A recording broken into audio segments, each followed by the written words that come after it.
বন্ধুরা, নতুন আরেকটি ব্লগে সবাইকে স্বাগত জানাচ্ছি। আজকের ব্লগটা শুরু করলাম মাছ দিয়ে। এই দেখো, পুকুর থেকে মাছ ধরছে আমার শ্বশুর মশাই। এই দেখো, যাদের গ্রামের বাড়ি আছে তারা অবশ্যই সেই জিনিসটা উপভোগ করতে পারো। পুকুর থাকে যাদের, পুকুরের মাছ ধরতে খুব মজা লাগে, তাই না? আগে তো ছোটোবেলায় দাদুর বাড়িতে ধরতাম, দেখতাম, খেতাম।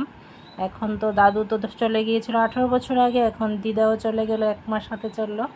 তো দাদু দিদের বাড়িটা শেষ।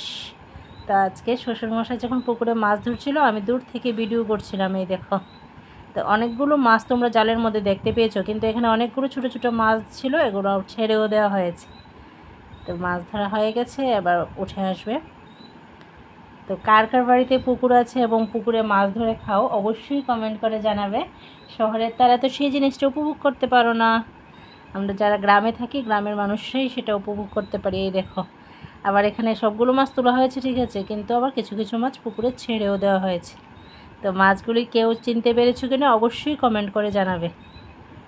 আর কে কে এই মাছগুলো খেতে পছন্দ করো সেটাও বলবে। ওকে বন্ধুরা, বাই বাই, সবাই ভালো থেকো, সুস্থ থেকো, টাটা।